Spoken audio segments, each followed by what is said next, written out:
Mari, jemaat yang dikasihi Tuhan, kita bersama-sama akan memperkatakan apa yang dimaksud dengan Pentakosta ketiga dan Mazmur 91. Apa yang dimaksud dengan Pentakosta ketiga? 1. Pentakosta ketiga adalah pencurahan Roh Kudus yang dahsyat di zaman ini, melebihi yang terjadi di Azusa Street. 2. Pentakosta ketiga akan mengakibatkan penuaian jiwa yang terbesar dan yang terakhir sebelum Tuhan Yesus datang kembali. 3. Pentakosta ketiga akan membangkitkan generasi Yeremia, yaitu anak-anak muda yang dipenuhi Roh Kudus, cinta mati-matian kepada Tuhan Yesus, tidak kompromi terhadap dosa, dan akan bergerak untuk memenangkan jiwa. 4. Pentakosta ketiga lahir di Indonesia dan bergerak ke bangsa-bangsa. Gerakan ini dari timur ke barat dan akan kembali ke Yerusalem. 5. Pentakosta ketiga akan memberikan kuasa untuk menyelesaikan amanat agung, dan setelah itu Tuhan Yesus akan datang kembali. Dan mari bersama kita sepakat dan percaya akan firman Tuhan yang terdapat di dalam Mazmur 91. Dalam lindungan Allah, orang yang duduk dalam lindungan yang maha tinggi dan bermalam dalam naungan yang maha kuasa akan berkata kepada Tuhan, tempat perlindunganku dan kubu pertahananku, Allahku yang ku percayai. Sungguh dialah yang akan melepaskan engkau dari jerat penangkap burung, dari penyakit sampar yang busuk. Dengan kepaknya ia akan menudungi engkau, di bawah sayapnya engkau akan berlindung. Kesetiaannya ialah perisai dan pagar tembok. Engkau tak usah takut terhadap kedahsyatan malam, terhadap panah yang terbang di waktu siang, terhadap penyakit sampar yang berjalan di dalam gelap, terhadap penyakit menular yang mengamuk di waktu petang. Walau 1000 orang rebah di sisimu dan 10.000 di sebelah kananmu, tetapi itu tidak akan menimpamu.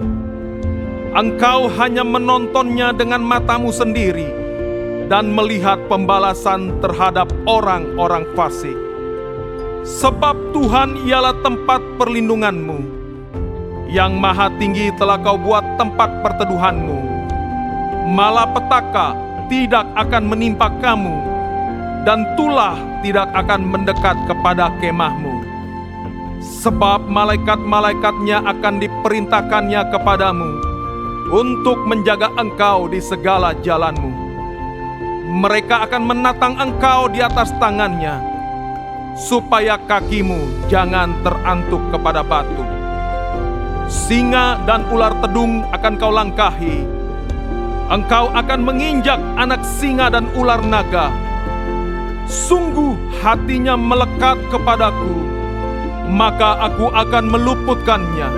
Aku akan membentenginya, sebab ia mengenal namaku. Bila ia berseru kepadaku, aku akan menjawab. Aku akan menyertai dia dalam kesesakan. Aku akan meluputkannya dan memuliakannya. Dengan panjang umur akan kukenyangkan dia, dan akan kuperlihatkan kepadanya keselamatan daripadaku. Haleluya! Amin. Kami buka ibadah hari ini di dalam nama Tuhan Yesus Kristus. Haleluya! Amin. Kasih tepuk tangan yang meriah buat Tuhan Yesus. Shalom GBI PRJ. Puji nama Tuhan, selamat hari Minggu bagi kita semuanya. Di hari yang baru, saya percaya ada sukacita yang baru, ada berkat yang baru bagi setiap kita, amin. Bapak Ibu Saudara, Dalam satu minggu ini ada satu lagu yang begitu menguatkan saya. Ada satu lagu yang begitu memberkati saya. Lagu yang sangat sederhana Bapak Ibu Saudara. Di mana kita harus mengucap syukur dalam segala hal. Bahkan dalam segala hal yang mungkin kita nggak mengerti. Tapi di saat kita menyerahkan semuanya kepada tangan Tuhan, Tuhan akan bekerja dalam hidup setiap kita. Sebab itu Bapak Ibu Saudara, apapun keadaan kita hari ini, mari serahkan kepada tangan Tuhan, biar Tuhan bekerja untuk mendatangkan kebaikan dalam hidup setiap kita. Amin. Yang percaya boleh kasih tepuk tangan yang meriah buat Tuhan Yesus. Mari kita bersatu dalam doa. Bapa dalam surga, terima kasih Tuhan Yesus buat hari ini Tuhan. Buat hari yang baru yang Tuhan sediakan bagi setiap kami. Tuhan, kami mau terus bersyukur atas segala hal yang kami terima Tuhan Yesus. Karena kami percaya Tuhan turut bekerja dalam hidup setiap kami. Terima kasih Tuhan, terima kasih Roh Kudus.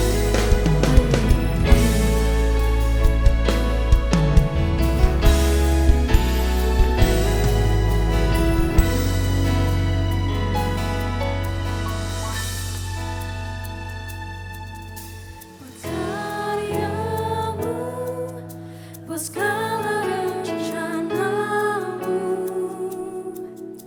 ku beri syukur dan pujian bagimu. Beri syukur, beri puji, sebab ku tahu Allah bekerja buat kebaikanku. Beri syukur, puji, ku yakin rahmat-Mu besertaku. Apapun keadaan kami hari ini Tuhan, kami mau terus bersyukur, kami mau terus berserah hanya kepada-Mu Tuhan Yesus. Segala hal yang tak ku mengerti, dengan iman ku serahkan padamu. Beri syukur, beri puji, sebab ku tahu Allah bekerja buat kebaikanku. Beri syukur, beri puji, ku yakin rahmat-Mu. Kami beri syukur, beri puji, sebab ku tahu Allah bekerja buat kebaikanku. Beri syukur, beri puji, ku yakin rahmat-Mu besertaku. Dengan rasa syukur kami mau nyatakan Tuhan. Beri syukur, beri puji, sebab ku tahu Allah bekerja buat kebaikanku. Beri syukur, beri puji, ku yakin rahmat-Mu. Beri syukur, beri puji,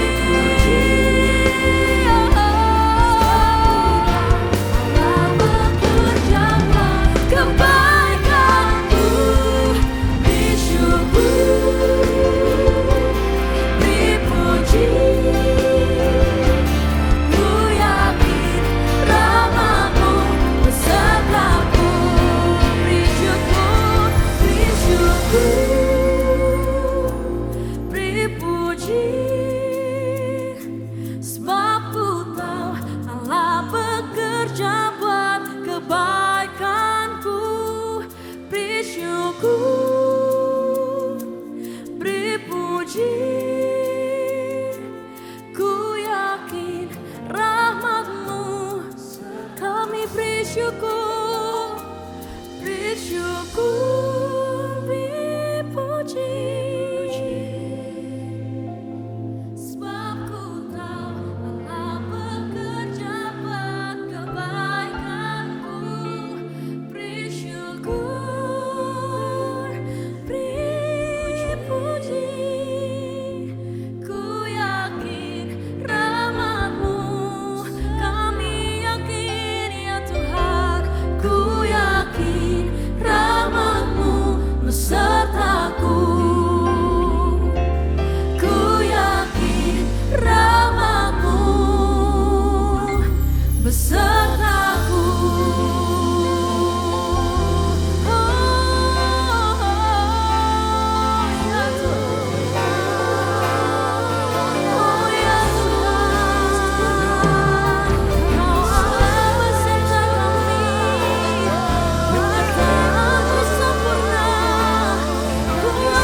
kami Tuhan. Mari katakan bersama-sama, katakan. Selamanya ku puji, ku sembah Yesus. Selamanya ku sanjung namamu. Selamanya tekadku senangkan Engkau. Selamanya Kaulah segalanya. Kami janji Tuhan, selamanya ku puji, ku sembah Yesus. Selamanya ku sanjung namamu. Selama-lamanya, selamanya janji kepada Tuhan Yesus, dekatku senangkan Engkau. Selamanya Kaulah segalanya. Mari katakan bersama-sama, katakan selamanya. Selamanya kami sembah, ku sembah Yesus. Selamanya ku sanjung namamu. Selamanya,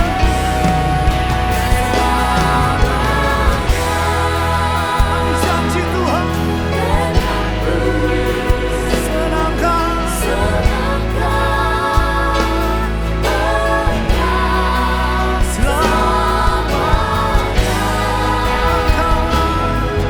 Kaulah segalanya.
berkuasa.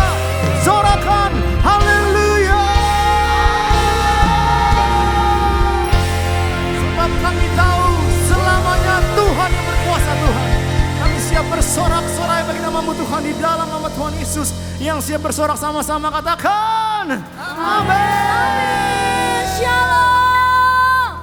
Lebih semangat lagi, shalom. Semua merasakan kebaikan Tuhan, amin. Yang merasa kebaikan Tuhan, boleh sama-sama tepuk tangan yang terbaik buat Tuhan Yesus. Sorakan haleluya.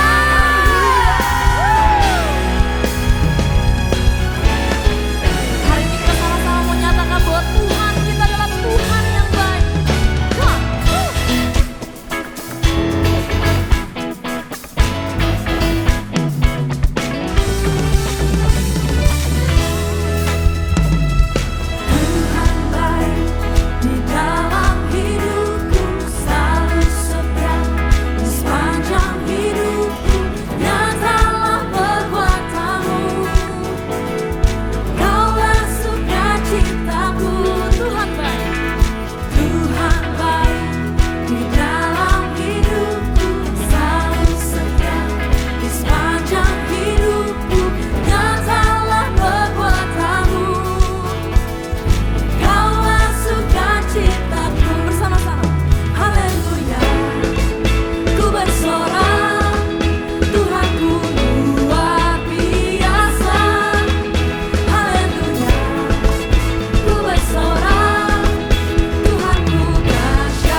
Sama-sama, come on say. Jesus for everyone, Jesus for everyone, Jesus for everyone, Jesus for everyone. Tepuk tangan semua, come on. Haleluya. Mari umat Tuhan sama-sama katakan, come on. This is our time in declaring your name. We're strong in the power of your love.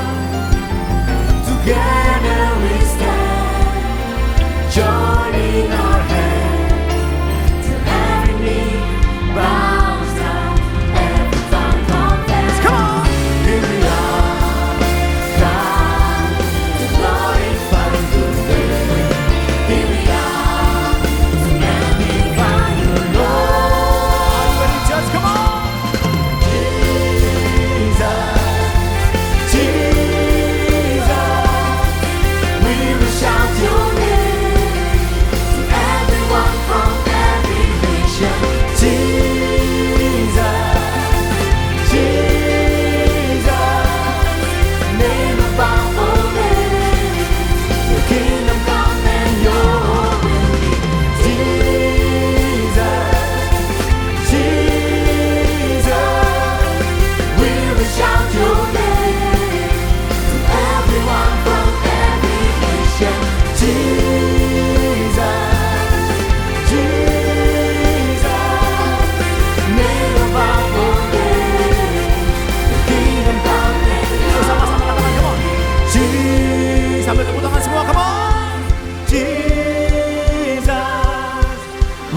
Shout your name to everyone from every nation. Jesus, amen. Jesus, name above all names. Your King. Yuk sama-sama pakai beri saudara. Sama-sama berdiri, kita sama-sama katakan. Jesus, come on. Jesus. Tepuk tangan semua. Everyone from every nation. Jesus, Jesus, yeah. Jesus, Jesus, we will shout your name to everyone from every nation. Jesus, Jesus,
Kami percaya Tuhan, memasuki tahun Ibrani 5785 ini Tuhan, kami akan melihat setiap pintu-pintu terbuka bagi setiap umat Tuhan. Dan kami boleh menyaksikan dari jendela hati dan mata kami bahwasannya Engkau melawat mencurahkan Roh Kudus-Mu, bukan hanya atas bangsa Indonesia, juga atas bangsa Israel, atas negara-negara di Timur Tengah. Kami katakan Engkau Raja kemuliaan, Engkau Raja damai, Engkau yang akan menyatakan kebesaran, kuasa dan kedahsyatan-Mu atas seluruh bumi. Terima kasih ya Tuhan Yesus. Kami terus berdoa ya Tuhan, bangsa kami Indonesia terus berada di dalam tangan-Mu, memasuki peralihan pemerintahan yang baru. Kami percaya Tuhan Engkau yang turut campur tangan, membawa pemerintahan yang baru ini semakin lebih baik, membawa Indonesia terus alami pemulihan demi pemulihan. Indonesia semakin maju, Indonesia semakin tangguh dalam nama Tuhan Yesus. Kau memberkati juga persiapan pilkada yang akan berlangsung nanti Tuhan. Kami percaya semua calon yang sudah diajukan akan terpilih pemimpin daerah yang berintegritas, takut akan Tuhan, dan melaksanakan institusi dan konstitusi yang baik bagi rakyat yang ada di daerah mereka masing-masing. Ini setiap doa kami tentu Tuhan bersukacita dan bersorak-sorai, sebab kami melihat Engkau Tuhan Allah kami yang hidup. Kami juga berdoa menopang Gembala Sidang kami Pak Niko, dan juga Gembala CK7 Dr. Yanto. Kami percaya Engkau sudah menempatkan pemimpin gembala atas setiap kami umat-Mu. Kau memberkati Pak Niko dan Dr. Yanto dengan kesehatan yang terbaik. Seisi keluarganya pun ada dalam pelindungan Tuhan. Kau memberkati pelayanan Pak Niko dan Dr. Yanto untuk membawa kesatuan tubuh Kristus, unity di antara setiap kami, dan membawa umat Tuhan menjadi umat yang layak dan berkenan di hadapan-Mu senantiasa ya Tuhan. Terima kasih, ini setiap doa kami. Dan kami juga berdoa untuk generasi Yeremia, setiap anak-anak muda yang ada di tempat ini di CK7. Kami melihat Tuhan mereka menjadi anak-anak muda, pasukan-pasukan Tuhan yang gagah perkasa, yang kuat di dalam Engkau, penuh dengan Roh Kudus. Kami percaya Engkau menyertai setiap mereka. Engkau mengurapi, memberkati anak-anak muda kami. Mereka 10 kali lipat lebih cerdas, pintar, sehat, berhasil dan beruntung. Dan dimanapun mereka berada, mereka menjadi berkat, terang dan garam dunia. Terima kasih ya Tuhan Yesus. Ini setiap doa kami. Hanya di dalam nama Tuhan Yesus Kristus kami sudah berdoa dan mengucap syukur. Bersama-sama kita katakan amin. Saya berikan tepuk tangan sorak-sorai bagi Tuhan yang dahsyat saudara. Haleluya. Silakan dukung saudara semua. Baik, di kesempatan hari saudara dengan sukacita di ibadah raya yang kedua, kami menyambut kalau ada saudara yang baru pertama kali beribadah tempat ini di GBPRJ, bolehkah angkat tangan saudara? Kami akan menyambut dengan sukacita. Ada yang baru pertama kali hadir, boleh angkat tangannya tinggi-tinggi.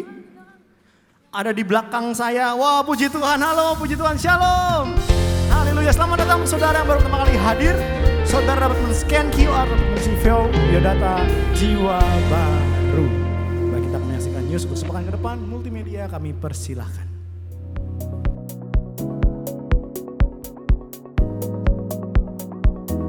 Shalom. Berikut kami sampaikan beberapa pengumuman. Ibadah Minggu tanggal 13 Oktober 2024 pukul 7, 9, dan 11.30 waktu Indonesia Barat dilayani oleh Pastor Billy Lantang. Pukul 16.30 waktu Indonesia Barat dilayani oleh Pendeta John Lumoindong. GBPRJ Mandarin pukul 9 waktu Indonesia Barat dilayani oleh Evangelis Selviawati MTH. Ibadah raya disertai dengan ibadah King's Kids, ibadah anak berkebutuhan khusus,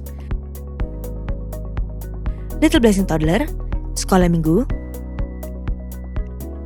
Joshua Generation Kids Church English Service,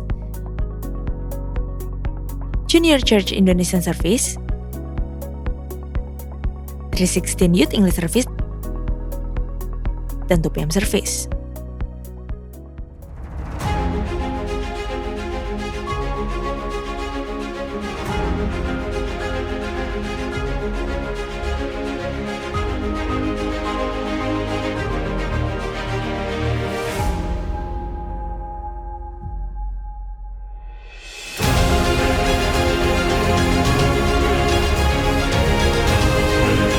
Engkau sudah berdoa, engkau sudah pelayanan, engkau sudah berikan yang terbaik. Tapi hasilnya kok mana? Kok makin ada penyakit, makin suami masalah, makin utang banyak, makin pelayanan macet. Tetap doa puasa. Ini yang dikatakan iman yang dewasa. Tidak tergantung jawaban doa.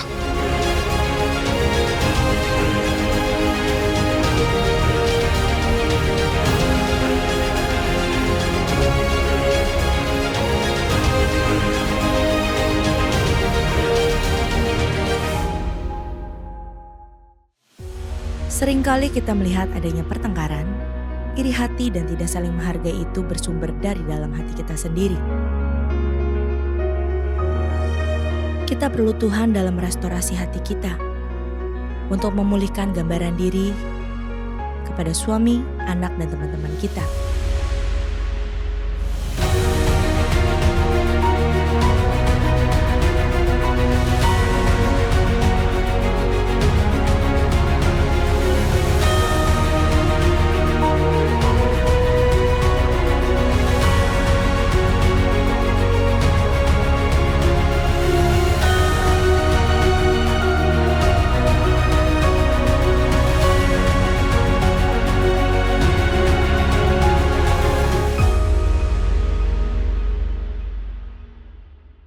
Penyertaanmu sempurna, rancanganmu penuh damai. Saya ingin membawa sebuah teknologi ke dunia rohani. Karena saya ada di dunia pelopor XR lah di Indonesia ini, saya coba masuklah gitu ke dalam satu konser rohani yang saya lihat selama ini mungkin belum pernah ada berteknologi.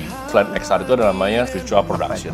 Jadi kita nih nggak perlu lagi misalnya menghadirkan, oh kita mau ada di Bali misalnya gitu ya. Ya kita nggak perlu, karena kita menghasilkan konten yang benar-benar real. Saya bisa timbulin mataharinya, saya bisa timbulkan, ya tenggelamkan juga saya bisa. Buat suasana hujan, suasana salju, dan lain-lain. Ya membuat saya ingin ya menggabungkan teknologi lah ke dalam dunia rohani. Oleh setiap hati kami, namun satu hal ku percaya. Untuk info lengkap seluruh kegiatan GBPRJ CK7, maka Bapak Ibu dapat follow sosial media GBPRJ, baik di Instagram, TikTok, Facebook maupun Twitter. Sekian pengumuman pada hari ini, terima kasih atas perhatian Bapak Ibu sekalian, Tuhan Yesus memberkati. Waktu berlalu dan musim pun berganti, namun Ia adalah tetap Allah yang setia. Dia yang selalu menyertai setiap langkah kami. Dia yang membuka jalan bagi setiap kami, bahkan Dia yang mengangkat dan menggendong kami ketika kami sudah tidak sanggup lagi. Sebab itu kami bersyukur Tuhan, kami berterima kasih ya Bapa.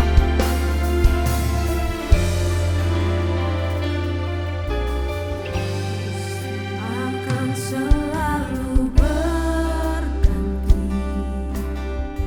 kasih Tuhan tetap abadi,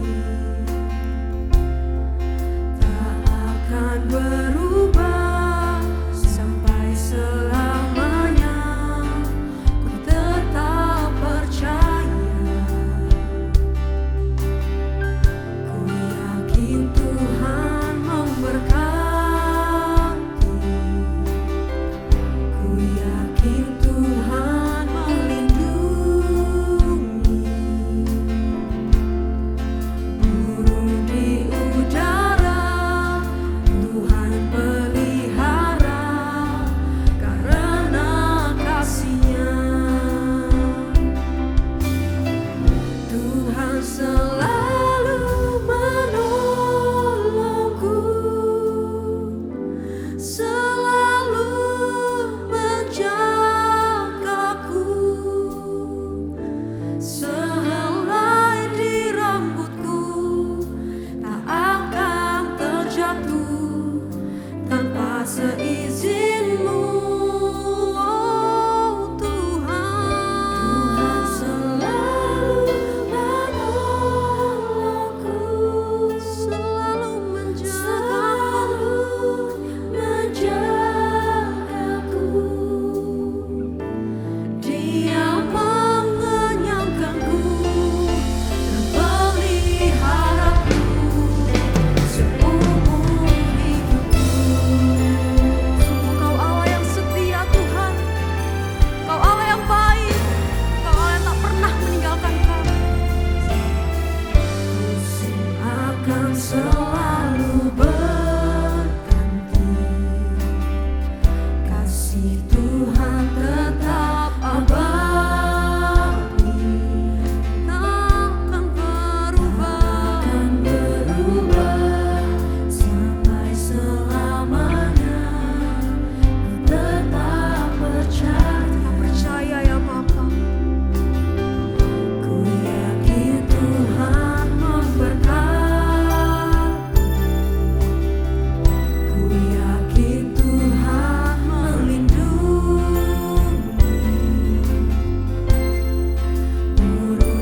Ya rada baya rada base. Urala ya rada batakaya rada base. Kau besar, kau mulia. Ya rada batakaya rada batakaya. Kita batakaya rada batakara ya rada batak. Urada batakaya. Ya rada base.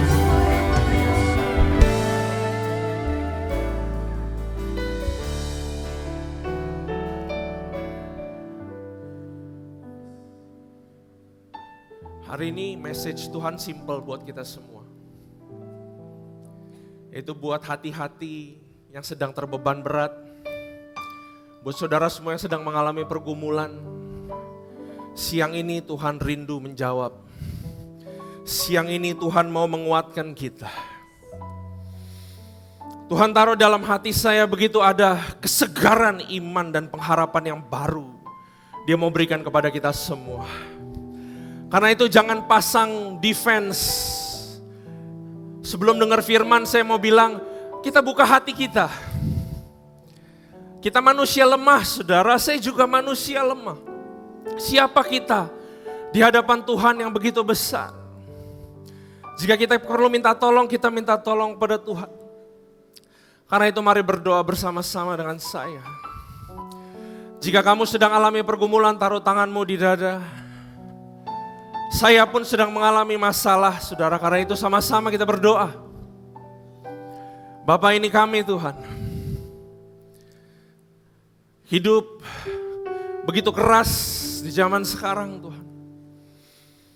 Begitu banyak pergumulan yang kami hadapi Tuhan. Tapi kami tahu juga Tuhan. Kami punya Tuhan yang besar. Kami punya Tuhan yang punya kuasa. Karena itu jangan biarin kami jatuh Tuhan.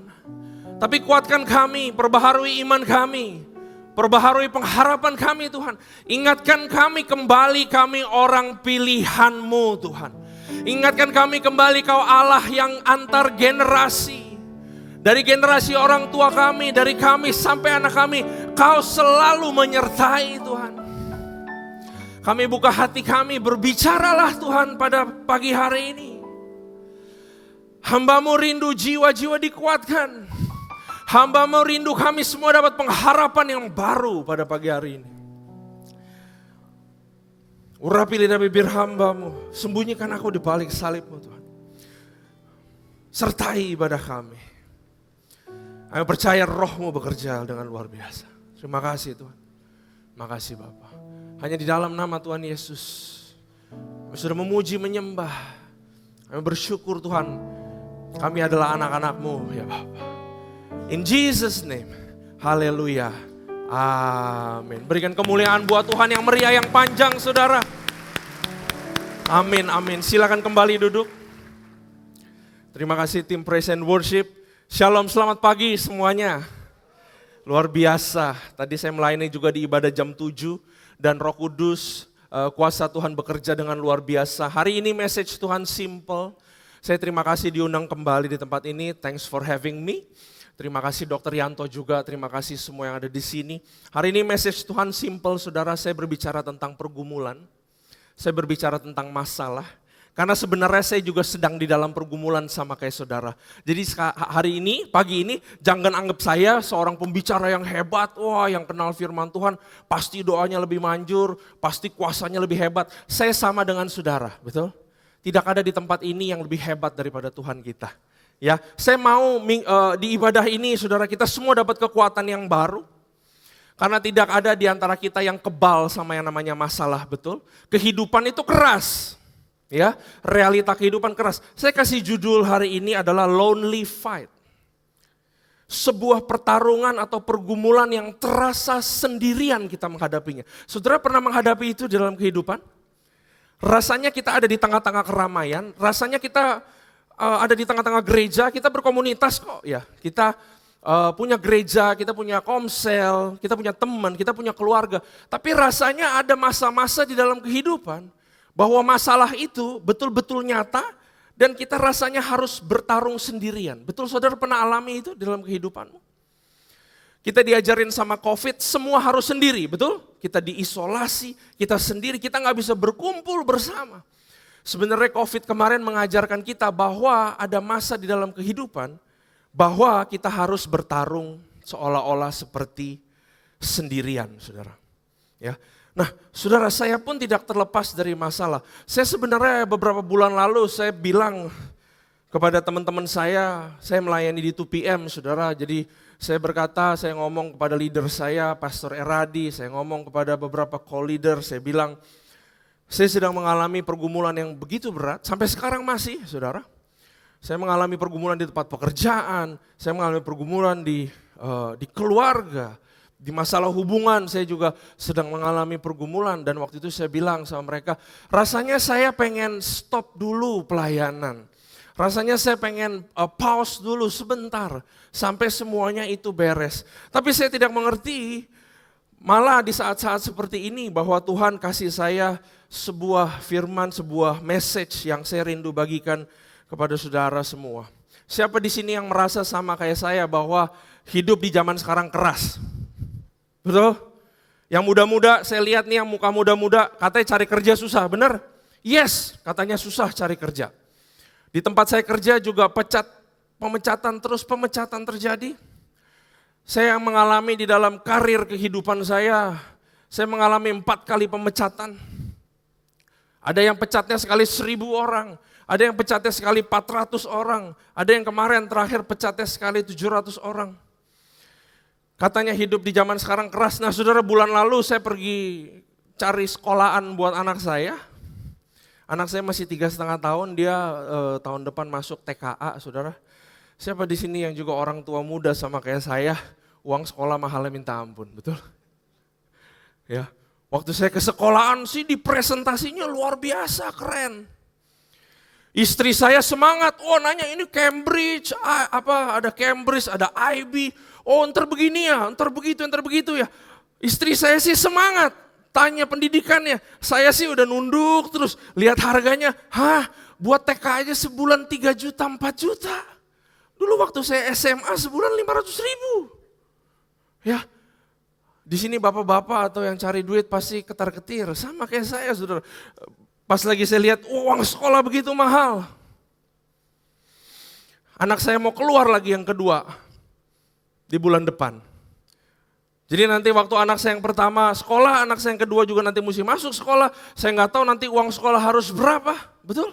Itu kenyataan yang kita hadapi, benar ya? 2019 saya balik ke Indonesia, saudara. Saya nggak tinggal sama mama saya, udah lama banget, udah 15 tahun saya nggak tinggal sama mama saya. Jadi waktu 2019 pulang ke Indonesia, saya sudah menikah, saya dengan percaya diri, dengan idealisme saya bilang, Ma, ayo tinggal sama saya bersama istri saya. Saya ketemuin mertua dan menantu untuk tinggal sama-sama. Di sini ada muka-muka yang ketawa. Saya tidak tahu, saya pikir mertua dan menantu, dua-duanya kan kenal Tuhan, betul? Mama saya kenal Tuhan, istri saya juga kenal Tuhan. Saya pikir bisa kayak Ruth sama Naomi nih, cocok. Wah, ketawanya banyak ini ya. Berarti sama ya, merasakan sesuatu juga sama kayak saya. Saya mau berbakti, pasti ada friksi, benar ya saudara? Ya, boleh ya, di ibadah hari ini saya terbuka boleh? Bahwa saya juga orang yang bisa kena masalah. Saya mau berbakti, tapi ribut. Saya juga mau cintain istri saya. Ya, terus baru diketemuin. Istri saya hamil, COVID. Harus di rumah terus. Ya, malah mama saya itu cucu-cucu yang lain tuh udah gede-gede. Jadi waktu dilihat cucu saya, dia sayang banget sama bayi ini, sampai semuanya dia mau atur. Karena cinta loh ya, karena cinta ya. Betul, semuanya dia mau atur. Dia lupa, dia cuma nenek. Istri saya, dia mau hormati suami, tapi dia diatur-atur. Ya terjadilah hal-hal seperti itu, betul? Hal-hal simpel yang kadang-kadang membebani kehidupan kita, benar? Kadang-kadang harus hadapi semua sendiri, benar ya rasanya? Teman-teman, apa semua rasanya cuma ada bisa di samping, doain, dukung. Sama kayak petinju yang kita lihat ini di gambar. Waktu latihan sih selalu ada yang temenin, betul? Coachnya temenin, keluarganya bilang, ayo semangat apa. Tapi begitu di ring tinju dia harus bertarung sendirian. Itulah kehidupan kita, saudara, betul? Saya pengen dikuatkan kita semua pagi hari ini lewat konteks yang barusan saya berikan. Ada seorang tokoh Alkitab yang saudara semua udah tahu. Jadi saya minta saudara jangan bosen, ya. Tapi ceritanya ini ada angle yang baru saya mau kasih lihat. Yaitu seorang yang namanya Daud, saudara. Ada 3 kejadian di kehidupan Daud yang daripadanya kita bisa belajar 2 macam iman untuk menghadapi perjuangan di dunia ini. Karena dunia ini keras, tapi jangan lupa Tuhan kita juga Tuhan yang nyata. Jadi jangan tawar hati. Saudara, tadi dibilang kita masuk tahun 5785. PH. Tahun ini tahun baru Israel bilang akan ada manifestasi Roh Kudus, kejadian-kejadian supernatural yang akan mendatangkan kebaikan dalam kehidupan kita. Katakan amin. Karena itu jangan tawar hati. Nah, saudara, Daud waktu ketemu Goliat, seluruh bangsa Israel itu tawar hati. 1 Samuel 17. Orang Filistin berdiri di bukit sebelah sini dan orang Israel berdiri di bukit sebelah sana. Dan lembah ada di antara mereka. Jadi sebelum Daud lawan Goliat, sebenarnya ini adalah bangsa melawan bangsa, harus ingat. Sebelum jadi pertarungan 1 lawan 1, sebenarnya ini adalah bangsa melawan bangsa. Lalu tampillah keluar seorang pendekar dari tentara orang Filistin namanya Goliat dari Gat. Tingginya 6 hasta sejengkal. 220 cm, saudara. Tinggi banget. Saya rasa waktu saya baca firman ini, cukuplah dikasih tahu bahwa Goliat gede, benar? Gak usah ditambah-tambahin lagi Tuhan. Tapi ditambahin lagi, ketopong tembaga ada di kepalanya. Ia memakai baju zirah yang bersisik. Berat baju zirah ini 5.000 sikal tembaga. Dia memakai penutup kaki dari tembaga. Dan di bahunya ia memanggul lembing tembaga. Udah gede, diceritain lagi supaya lebih menakutkan. Ngapain sih? Ya saya bilang, ayat 7, gagang tombaknya seperti pesa tukang tenun. Saya nggak ngerti itu apa, pokoknya serem. Dan mata tombaknya itu 600 sikal besi beratnya. Itu ketiban aja sudah mati saudara kayaknya. Dan seorang pembawa perisai berjalan di depannya. Saya bilang sama Tuhan, gede aja udah cukup, betul? Masalah nyata udah cukup, bener gak? Gak usah dibesar-besarkan, tapi Tuhan mau kasih tahu kepada kita bahwa begitulah kita orang Kristen, begitulah kita orang dunia melihat masalah sebenarnya.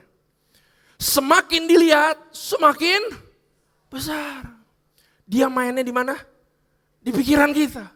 Semakin dipikirin dia semakin gede, semakin dipikirin dia semakin intimidasi kita. Dia menyerang kita dulu lewat pikiran. Ini yang terjadi kepada bangsa Israel. Tidak terjadi kepada Daud, tapi terjadi kepada bangsa Israel. Kalau kita maju lagi sedikit, kita nggak baca semua saudara. Ayat 8, ia berdiri dan berseru kepada barisan Israel. Saudara, masalah bisa ngomong, betul? Masalah bisa ngomong terus kepada pikiran kita. Udahlah, kamu nggak bisa selesaiin masalah ini. Matilah kamu. Udahlah, nggak ada jalan keluar. Ia berdiri dan berseru kepada bangsa Israel, katanya kepada mereka, mengapa kamu keluar untuk mengatur barisan perangmu? Bukankah aku seorang Filistin dan kamu adalah hamba Saul? Pilihlah bagimu seorang dan biarlah ia turun mendapatkan aku. Jika ia dapat berperang melawan aku dan mengalahkan aku, maka kami akan menjadi hambamu. Tetapi jika aku dapat mengungguli dia dan mengalahkannya, maka kamu akan menjadi hamba kami dan takluk kepada kami. Saudara, perhatikan dengan baik. Goliat atau masalah ngomong begini, kalau lu menang, gue jadi hamba lu. Dia bilang begitu. Ya, kalau gue menang, lu jadi hamba gue. Dari awal saudara, sebenarnya kita harus tahu bahwa masalah itu sebenarnya tidak bisa melukai kita. Dia itu cuma mau menguasai kita. Dia itu tidak berkuasa atas kita. Saudara harus perhatikan itu, bahwa kalau seolah-olah masalah datang, dia gak punya kuasa buat kamu. Dia tidak menguasai kamu sampai kamu kalah dan dia menguasai kamu. Ya. Nah, saudara, apa yang terjadi pada bangsa Israel? Pula kata orang Filistin itu, ayat 10. Aku menantang hari ini barisan Israel, berikanlah kepadaku seorang supaya kami berperang seorang lawan seorang. Ketika Saul dan segenap orang Israel mendengar perkataan orang Filistin itu, maka cemaslah hati mereka dan sangat ketakutan. Bangsa Israel sudah kalah sebelum berperang. Bagaimana dengan saudara dan saya? Saya tulis di sini, dari cerita Daud dan Goliat, saya dapetin satu hal saudara yang saya mau share. Akan datang suatu waktu ketika masalah akan memilihmu, bukan kamu yang memilih masalah itu. Bangsa Israel nggak lagi nantang bangsa Filistin. Tapi Goliat yang datang sendiri menantang bangsa Israel. Akan datang waktunya, masalah itu akan datang begitu aja. Walaupun kita nggak cari-cari masalah, saudara. Apa yang harus kita lakukan, saudara? Bangsa Israel cemas dan tawar hati. Tawar hati adalah kunci supaya kita bisa hidup berkemenangan. Kalau saudara percaya Tuhan itu Tuhanmu, ada Tuhan yang hebat, kuncinya adalah nggak boleh tawar hati. Nah, saudara, ada seorang ilmuwan yang namanya Don Joseph Gui. Dia adalah seorang dokter, saudara. Dan di dalam bukunya The End of Stress, dia meneliti, dia kumpulin orang-orang dan dia bikin penelitian tentang masalah dan tentang stress level. Dan diketemukan seperti ini, saudara. Ini science. Apa yang kita khawatirkan, 85% tidak pernah terjadi. Betul apa betul? Yang udah hidup lebih lama dari saya. Betul apa betul? 85% itu enggak terjadi. Jadi kamu sedang hadapi sesuatu, saya mau kasih tahu dulu, 85% itu enggak terjadi. Tapi kita kadang-kadang suka gemeteran terlebih dahulu. 15% terjadi, tetapi 80% dari yang mengalaminya, melewatinya dengan sangat baik. Tidak seperti yang dibayangkan. Dan buku ini adalah hasil studinya bahwa 97% dari kekhawatiranmu gak ada artinya. Katakan kepada dirimu sendiri, katakan amin. 97% kekhawatiranmu gak ada artinya. Karena gak semuanya akan terjadi. Dan kalau itu pun terjadi, anak Tuhan pasti bisa melewatinya dengan baik. Kasih kemuliaan buat Tuhan kita. Nah, saudara, masalah akan ngomong setiap hari. Di masa-masa kamu sendirian, masalah akan berbicara terus. Kalau saudara lihat Goliat lawan Daud, tadi Goliat digambarin besar, betul? Dia punya senjata gak? Dia punya senjata. Tapi saudara sudah tahu ceritanya. Pernah gak satu kali dia pakai senjatanya? Pernahkah satu kali orang Israel, entah siapalah, prajurit siapa, kena hajar sama Goliat? Pernah gak? Gak ada. Masalah itu datang tapi dia gak hit bangsa Israel. Apa yang dilakukan Goliat? Dia ngomong 40 hari, betul? Mana orang dari kamu? Lawan aku. Kalau kalah jadi hamba ya. Kalau kalah jadi budak ya, sampai generasi. Kalau kalah habis ya. Kalau kalah hancur ya. Itulah masalah, saudara. Masalah itu bisa ngomong. Iblis itu selalu kasih sesuatu di dalam pikiran kita. Nah, kita gak boleh kalah dulu di dalam medan peperangan. Karena kalau kalah di dalam medan peperangan, itu kita jadi yang namanya tawar hati. Tawar hati itu lupa. Lupa kita siapa, lupa kita punya Tuhan, lupa kita punya Roh Kudus, lupa kita punya teman, lupa kita masih punya doa, lupa kita masih punya ucapan syukur, lupa kita masih punya firman kebenaran. Kalau kita takut di awal, kita akan lupa sama semuanya. Betul atau betul, saudara? Saya pun mengalami hal itu, saudara. Jadi, kita jangan kalah sebelum berperang. Nah, ada dua iman yang pengen diajarin sama Daud buat kita semua. Saya boleh minta keyboard sambil iring-iringi saya. Saya tulis begini, saudara. Iman yang pertama itu modelnya seperti ini. Dalam menghadapi pergumulan, kita perlu memiliki iman corporate atau yang kita sebut dengan unified faith. Katakan iman korporat.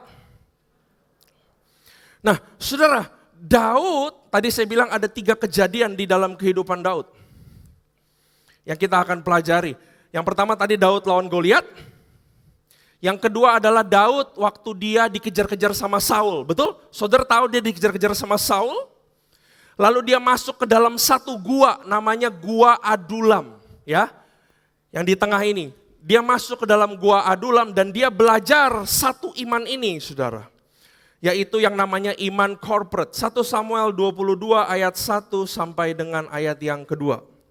Ayat pertama. Lalu Daud pergi dari sana dan melarikan diri ke Gua Adulam. Saya suka banget cerita ini, saudara. Ketika saudara-saudaranya dan seluruh keluarganya mendengar hal itu, pergilah mereka ke sana mendapatkan dia. Jadi Daud sendirian, betul? Lalu ada orang-orang yang mendapati dia. Ini sangat penting, saudara. Ayat kedua, berhimpunlah juga kepadanya setiap orang dalam kesukaran. Setiap orang yang dikejar-kejar tukang piutang.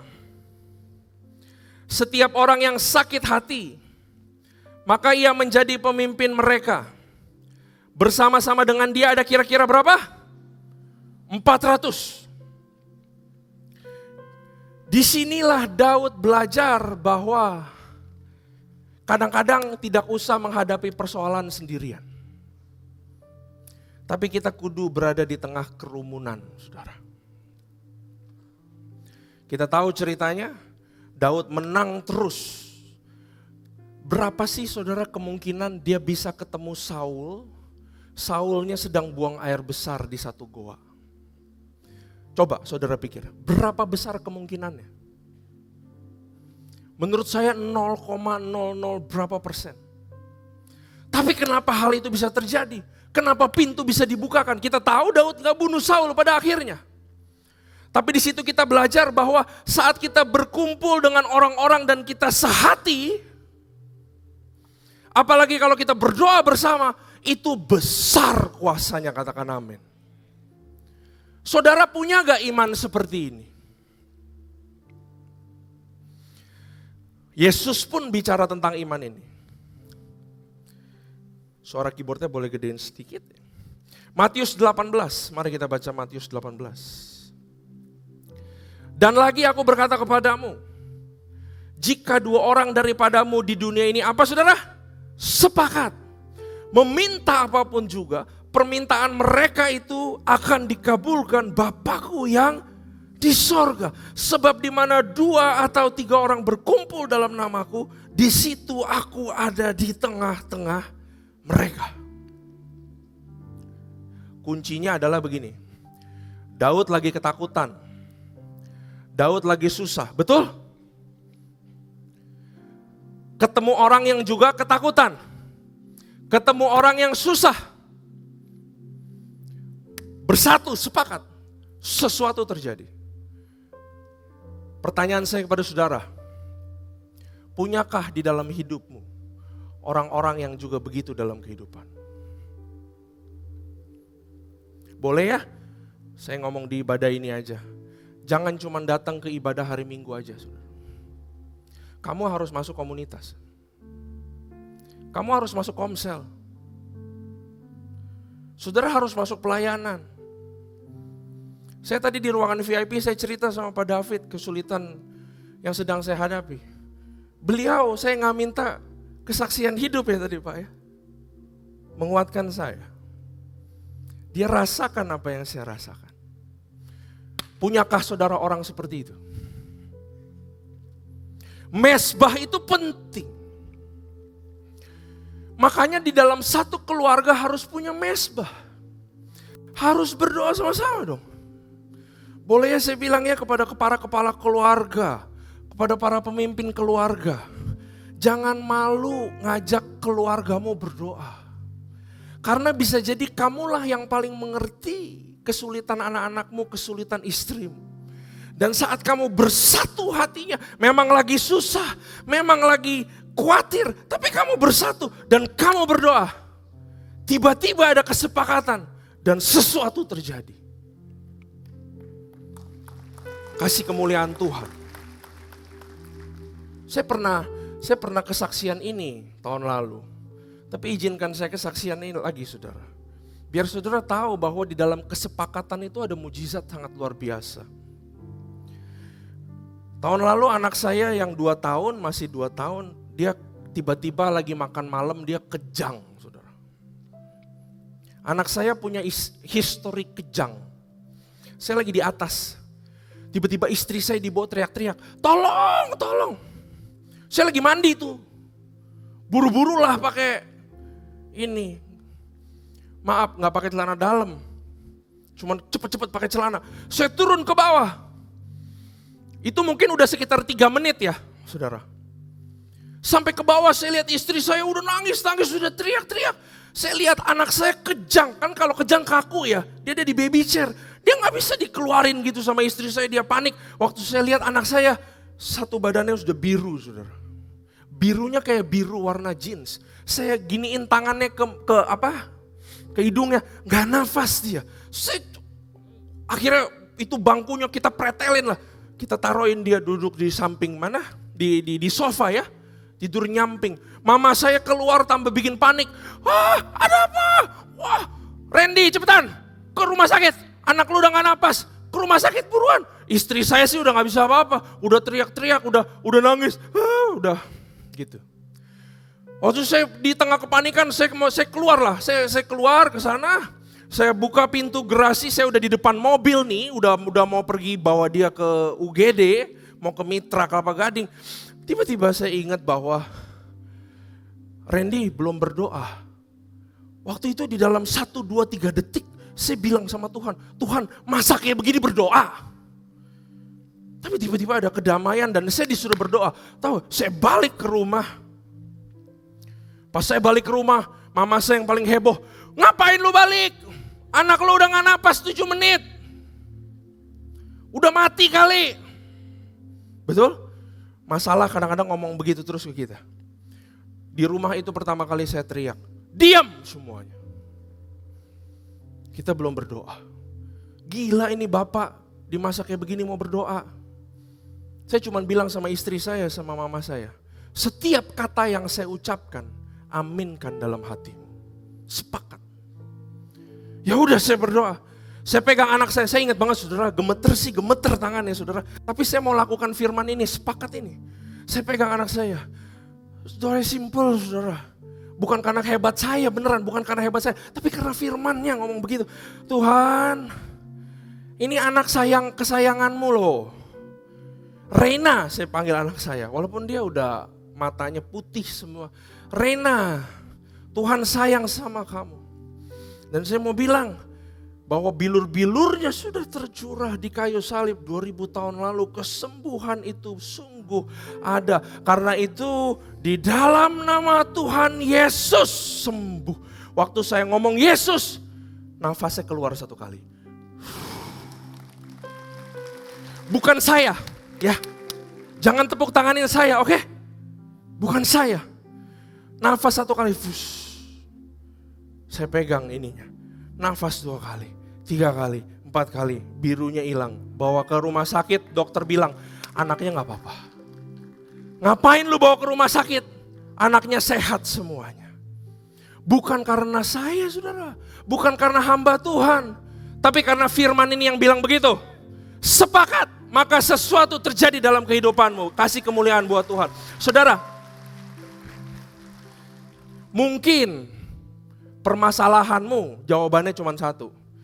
Masuk Komsel. Terbuka sama masalahmu. Izinkan orang ikut merasakan pergumulanmu. Dan berdoa sama-sama. Sesuatu mungkin terjadi dalam kehidupanmu. Amin saudara. Katakan amin buat dirimu. Satu iman lagi yang kita belajar dari Daud namanya iman personal. Saya tulis begini saudara. Ada kalanya masalah itu begitu pribadi. Dan tidak ada orang yang mengerti. Kamu udah sama-sama, kamu udah berdoa bertahun-tahun, berbulan-bulan, sesuatu tidak terjadi. Tidak ada orang yang mengerti apa yang kamu rasakan. Ada kalanya masalah itu begitu pribadi, dan kita membutuhkan yang namanya iman pribadi. Atau saya namakan personal faith. Sebelum Daud Goliat jadi pertarungan 1 lawan 1, sebenarnya itu adalah peperangan bangsa melawan bangsa. Bangsa Israel udah sering lawan Filistin. Udah sering kalah Filistin. Gak cuman Filistin, Amalek kalah, Amori kalah, semua kalah. Tertulis kok di Raja-Raja. Sejak Saul diurapi, mereka pergi berperang dan semua peperangan dimenangkan. Artinya gini, bangsa Israel jagonya rame-rame, betul? Rame-rame pasti menang, betul kok ada kuasanya. Saya tadi ngomong di poin kedua. Tapi ada kalanya musuh itu nantang kamu sendirian. Dan orang-orang di sekitarmu cuma bisa doa dan semangatin kamu dari samping. Betul apa betul, saudara? Kita yang harus hadapin sendiri. Nah, gimana cara hadapinnya? Kita butuh iman pribadi. Saudara semua punya. Gak cuma saya, gak cuma Daud. Semua kita bisa menguatkan diri kita. Gimana caranya? Saya tanya Tuhan. Saudara, saya juga sedang dalam pergumulan. Ada masalah-masalah yang gak selesai dalam kehidupan saya. Saya berdoa kadang-kadang gak dengar sesuatu. Saya deklarasi kadang-kadang gak terjadi sesuatu. Saya samalah sama saudara. Jangan karena saya ada mikrofon rasanya saya lebih hebat, sama sekali enggak. Tuhan doang yang hebat. Karena itu saudara, kuncinya ada di sini. Ada 3 kejadian yang tadi saya bilang. Coba di next. Goliat kita udah tahu tadi. Gua Adulam kita udah tahu. Saudara kudu punya orang kiri kanan. Yang mau nangis buat kamu, yang mau berdoa buat kamu. Kadang-kadang jawaban doa ditaruh di mulut temenmu. Bukan di mulut kita. Tapi ada satu kejadian di dalam kehidupan Daud di mana dia ada di kota Ziklag.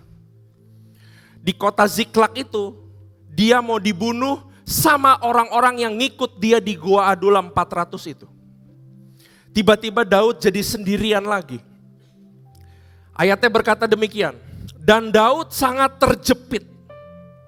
Karena rakyat mengatakan hendak melempari dia dengan batu. Rakyat ini orang-orang yang ikut dia di Gua Adulam. Seluruh rakyat itu telah pedih hati. Kenapa? Karena masing-masing karena anaknya laki-laki dan perempuan itu diculik sama bangsa Amalek. Mereka lagi pergi perang, bangsa Amalek nyerang kota Ziklag. Anak-anaknya semua, istri semua diambil. Balik ke kota Ziklag, Daud mau dilemparin batu sama prajurit-prajuritnya sendiri. Daud sendirian lagi, tapi perhatikan. Tetapi Daud apa saudara? Menguatkan kepercayaannya kepada Tuhan Allahnya. Lalu Daud memberi perintah kepada Imam Abiatar bin Abimelek, bawalah efod itu kepadaku. Maka Abiatar membawa efod itu kepada Daud. Kemudian bertanyalah Daud kepada Tuhan. Waktu saya mengalami problem saudara, saya nggak niat baca Alkitab kok. Ada dari saudara yang sedang mengalami kesusahan bukan main. Oh saya mau belajar Alkitab. Sorry, nggak ada. Lagi pedih hati. Masuk praise and worship, disuruh memuji Tuhan. Sorry, kadang-kadang saat masalah begitu berat, masuk praise and worship aja berat, betul? Bener gak? Saya tanya Tuhan, apa artinya menguatkan kepercayaan? Saudara bisa lihat bahwa setelah Daud menguatkan kepercayaannya, baru di ayat ke-8 dia berdoa. Dia membangun imannya dulu untuk berperang. Baru dia tanya Tuhan, harus apa? Kita kebalikannya. Kita pikir menguatkan diri, menguatkan iman adalah masuk hadiratnya berdoa, bisa kok dikuatkan. Tapi ada rahasia yang luar biasa di sini. Apa itu menguatkan kepercayaannya? Bagaimana membangun iman pribadi itu? Nah, coba dimunculin gambar ini, saudara. Ini adalah gambar Daud. Ingat ya, tadi dia lawan Goliat, betul? Kalau saudara ingat waktu dia lawan Goliat, Saul itu bilang ke Daud, lu bisa apa?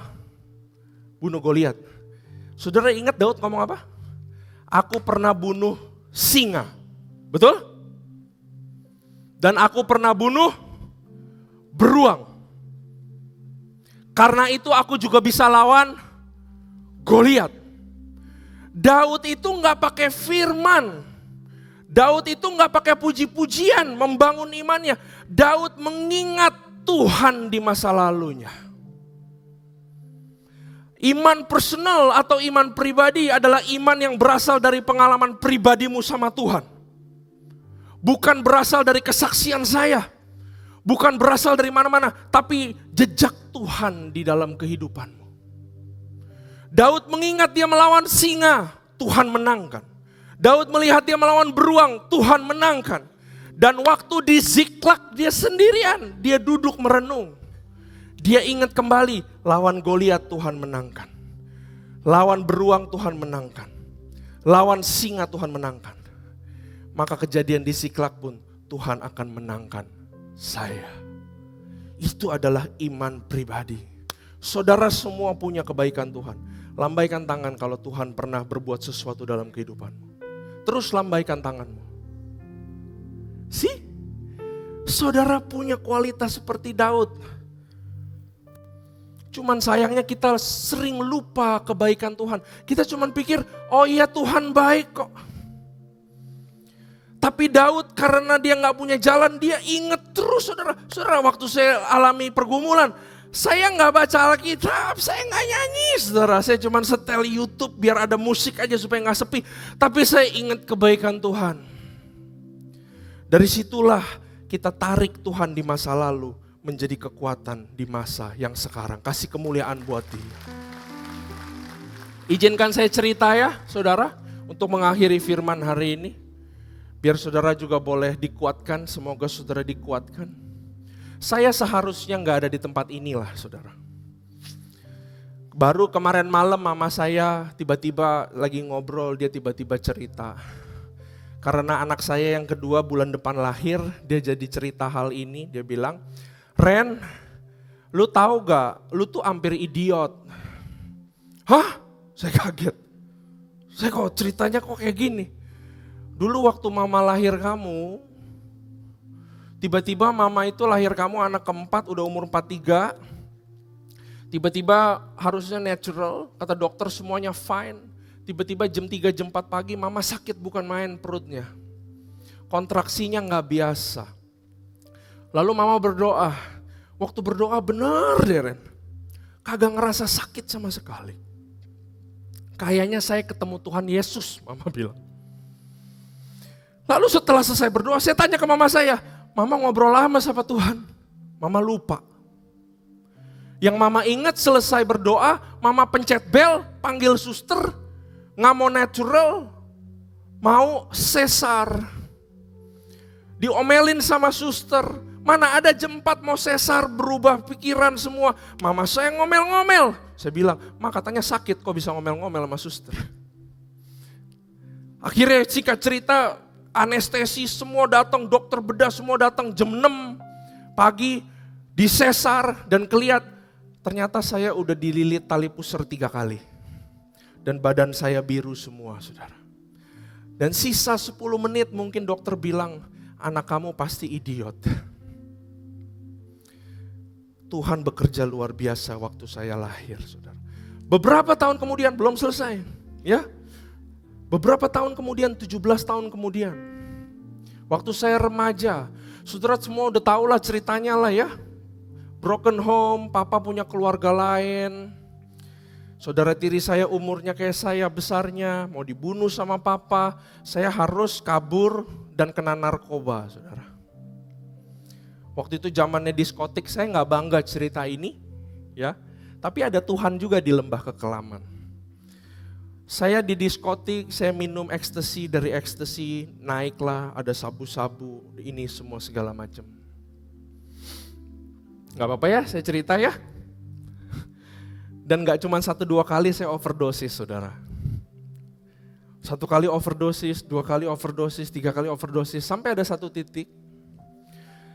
Waktu kita malam-malam, waktu saya pakai obat-obatan, pagi-pagi saya bangun. Pagi-pagi saya bangun, jam 6 pagi saya bangun ada di pinggir jalan, saudara. Bajunya agak compang-campeng, di pinggir jalanan di diskotik tersebut, di emperan di pinggir. Saya bangun, waktu saya bangun saya kaget banget, udah siang, ngapain aja semalam. Temen saya ada satu lagi duduk nungguin saya. Temen saya langsung bilang, aduh gila untung lu bangun bro. Kalau enggak gue bingung mau bilangin bapak malu apa. Dia omelin saya, saudara, lu gila sih. Makan segitu banyak ini segala macam. Ini enggak pertama kali lu overdosis. Lu ini udah ngomel-ngomel dah pokoknya, saudara. Tapi dia bilang satu hal yang menyadarkan saya bahwa Tuhan itu sayang saya. Dia bilang, yang aneh tapi setiap lu overdosis, gua selalu ada di situ. Dan setiap lu hilang kesadaran, lu bangun lagi. Lalu lu bangun lagi. Berapa bulan lalu waktu lu hilang kesadaran, lu bangun lagi. Dan yang hari ini tuh yang paling parah, lu berbusa semua. Mata lu udah gak ada sinar. Tapi kok lu bisa bangun lagi? Disitulah saya sadar, Tuhan yang tolong saya waktu saya masih kecil. Dia juga Tuhan yang tolong saya, bangunin saya setiap kali saya ada di lembah kematian. Berikan tepuk tangan buat dia.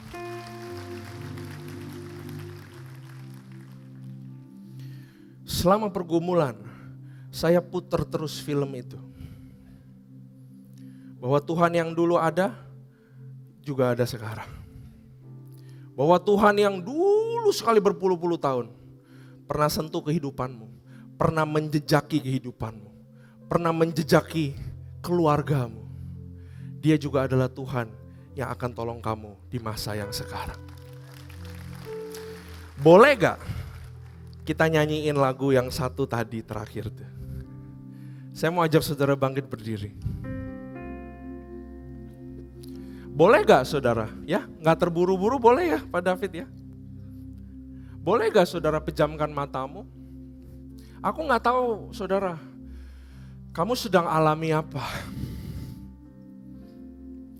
Tapi Tuhan rindu untuk menolong saudara dan menguatkan saudara pada siang ini, pada pagi hari ini. Ingatlah satu kejadian dalam hidupmu yang saudara tahu persis itu Tuhan. Jangan berdiam diri, ingat dia. Masing-masing pribadi lepas pribadi ingat kebaikan Tuhan. Sambil para WL dan singer nyanyikan lagu ini dengan lembut.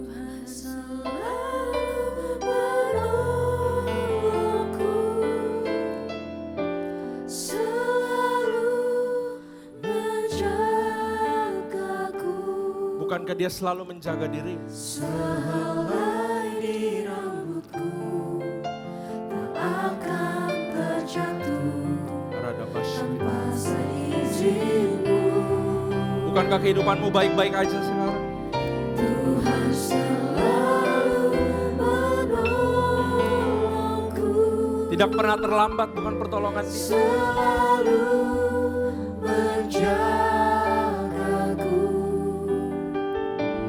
Cara dapat kita batakan. Peliharaku seumur hidupku. Nyanyikan dari dalam hati buat dirimu. Selalu menolongku, selalu menjagaku. Sehelai di rambutku tak akan terjatuh tanpa seizinmu. Angkat tangan saudara. Tuhan selalu menolongku.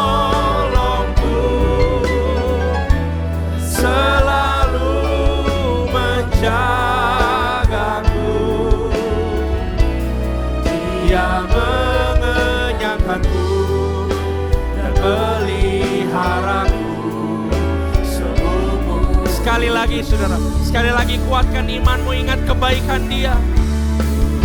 Selalu menolongku, selalu menjagaku,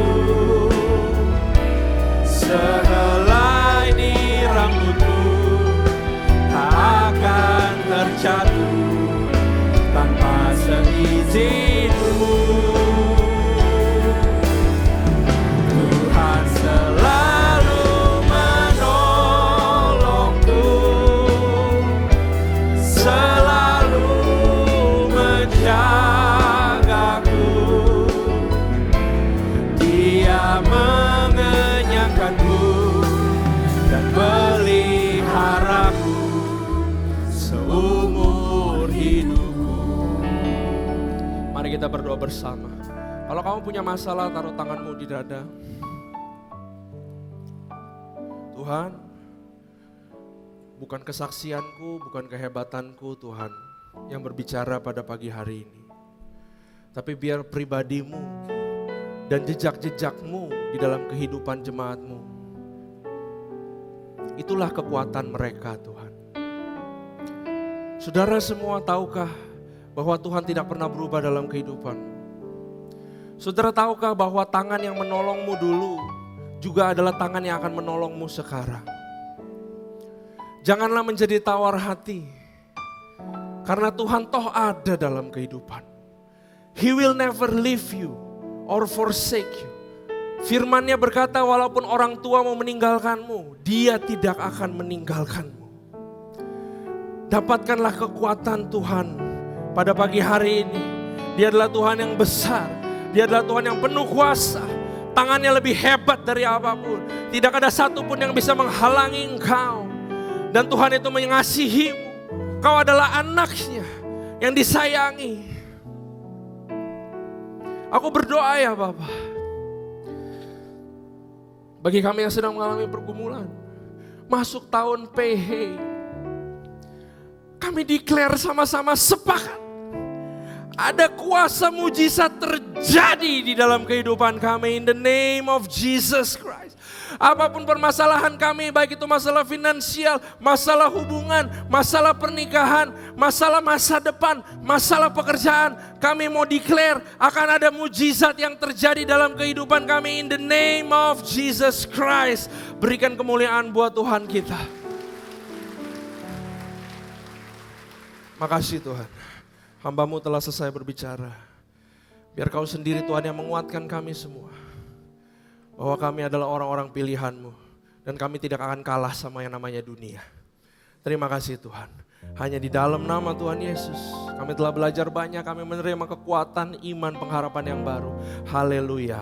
Amin. Boleh kasih tepuk tangan buat Tuhan kita. Oleh kuasa darah-Mu, Kau telah tebus dosaku, kekudusan-Mu melingkupiku, kasih-Mu mengambil hidupku, sungguh besar anugerah-Mu, Kau selamatkan hidupku. Ku menjadi ciptaan yang baru oleh kuasa darah-Mu.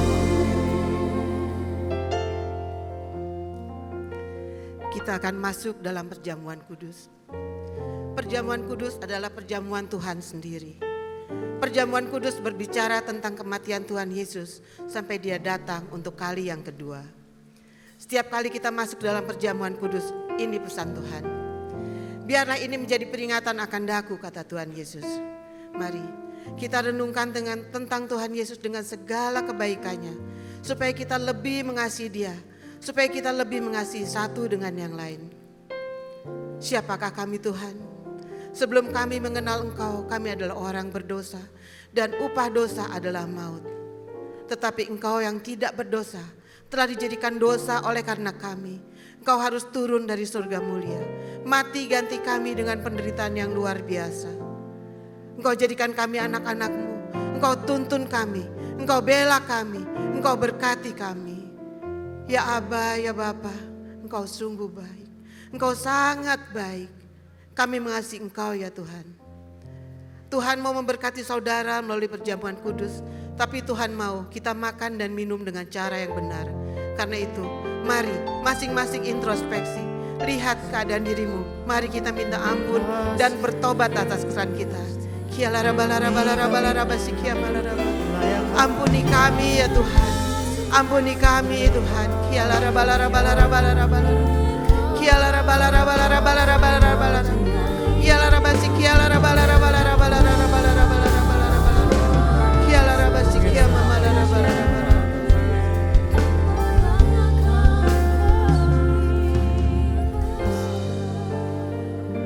Terima kasih Tuhan untuk pengampunan-Mu.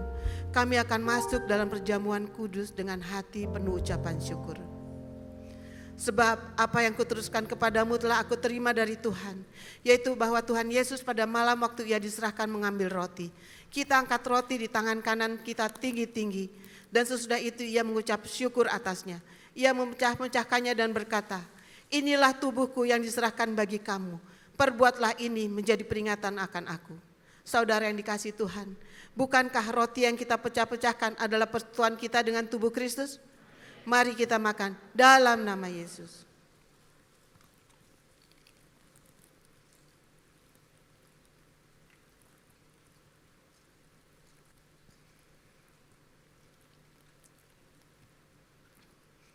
Kita angkat cawan di tangan kanan kita tinggi-tinggi.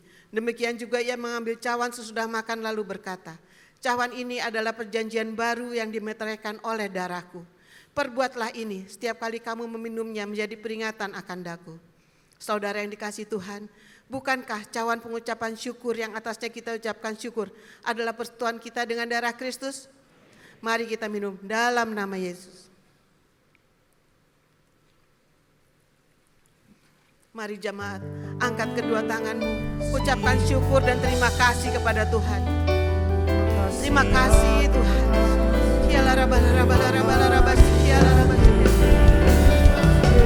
Terima kasih Tuhan. Arahkan hatimu kepada Tuhan. Tahun 2024 adalah tahun untuk bangkit menjadi terang. Terimalah pengurapan kasih mula-mula. Terima mujizat kesembuhan. Terima perkenanan Tuhan.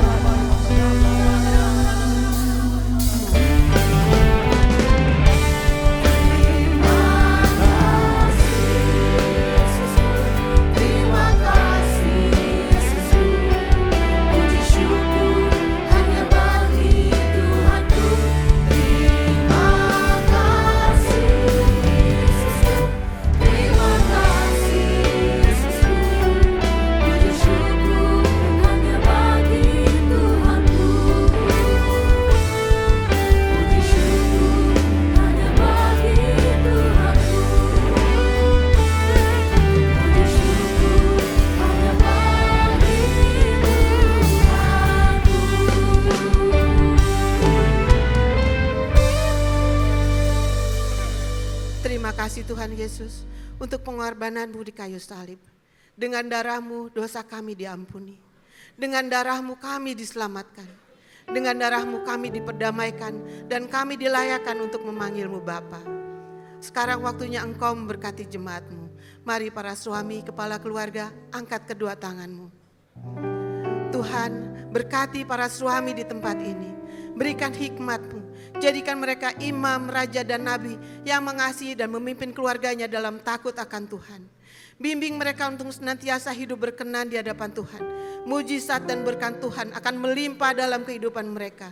Berkati kesehatan mereka, keberhasilan dan kesuksesan atas usaha dan pekerjaan mereka. Di dalam nama Tuhan Yesus. Mari para istri, angkat kedua tanganmu. Tuhan, berkati para istri di tempat ini. Jadikan mereka pokok anggur yang manis di tengah keluarga, dipenuhi oleh Roh Kudus, menjadi tiang doa dan penolong bagi suami dan anak-anaknya. Mengikat keluarganya dengan tali kasih-Mu, menjadi wanita bijak yang membawa keluarga mereka menjadi keluarga yang takut akan Tuhan. Sehingga damai sejahtera dan kebahagiaan meliputi keluarga mereka di dalam nama Tuhan Yesus. Mari anak-anak muda, angkat kedua tanganmu. Tuhan, inilah generasi penerus bagi bangsa ini. Kami mohon penyertaan-Mu dan berkat-Mu bagi mereka. Jadikan anak-anak muda di tempat ini menjadi generasi Yeremia yang mengasihi Tuhan, berhasil dalam bidangnya, menjadi berkat bagi sesama. Berikan keberanian dan kekuatan untuk menjaga kekudusan. Kami mohon urapi mereka dengan urapan Daniel. Hikmat, kepandaian dan kreativitas 10 kali lebih dari yang lain akan membawa mereka dalam keberhasilan dalam studi dan pekerjaan mereka. Bagi yang belum menikah, hamba mohon Tuhan, Engkau berikan pasangan yang sepadan bagi mereka. Para single parent, angkat kedua tanganmu. Tuhan, kami berdoa bagi para single parent. Kami mohon Kau memberkati mereka. Engkau menghibur mereka dan memberi kekuatan untuk hidup kudus dan berkenan di hadapan-Mu. Berikan hikmat untuk menjaga dan mendidik anak-anak mereka. Berkati keluarga mereka Tuhan. Di dalam nama Tuhan Yesus kami berdoa. Mari semua jemaat angkat kedua tanganmu. Tuhan, terima kasih untuk berkat-Mu yang melimpah dalam kehidupan kami. Terima kasih untuk kesembuhan, untuk kelepasan, untuk jawaban doa, untuk kekuatan dan pengharapan yang baru. Engkau sudah memberkati umat-Mu berlimpah-limpah. Hamba-Mu berdoa untuk mereka. Engkau mengasihi jemaat-Mu di tempat ini. Tutup bungkus mereka semua dengan kuasa darah-Mu. Beri kekuatan dan hikmat untuk menjadi pelaku firman, hidup berkenan di hadapan Tuhan. Berkati keluarga demi keluarga. Hamba-Mu percaya seluruh keluarga besar jemaat GBPRJ diselamatkan oleh Tuhan Yesus. Engkau berikan mereka keamanan, perlindungan Tuhan. Kami serahkan mereka ke dalam tangan-Mu. Di dalam nama Tuhan Yesus kami berdoa dan mengucap syukur. Amin. Silakan duduk kembali Bapak Ibu yang dikasihi Tuhan Yesus. Atas nama Gembala, pengerja dan seluruh jemaat GBPRJ mengucapkan terima kasih atas pelayanannya Pastor Randy Junaidi. Kiranya Tuhan berkati Pastor dan keluarga berlimpah-limpah. Kita akan memberi persembahan, mari sama-sama kita persiapkan yang terbaik buat Tuhan Yesus. Persembahan dapat dilakukan dengan cara scan kris yang ada di depan kursi Bapak Ibu Saudara. Mohon dipastikan nama penerimanya adalah Kolekte GBI PRJ. Dan bagi Bapak Ibu yang membutuhkan amplop dapat mengangkat tangan, para pengerja akan segera membantu.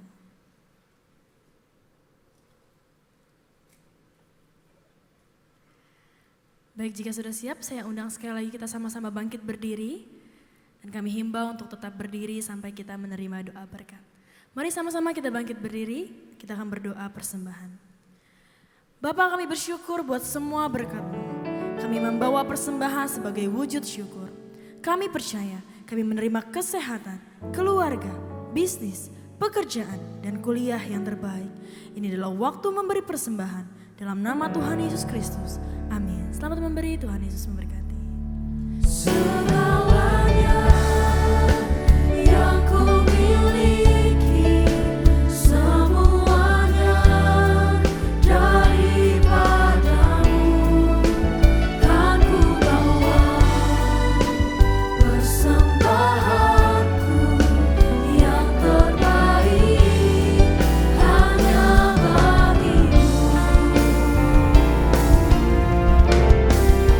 Segalanya yang ku miliki, semuanya daripada-Mu, kan ku bawa persembahanku yang terbaik hanya bagi-Mu, kan ku bawa persembahanku yang terbaik hanya bagi-Mu.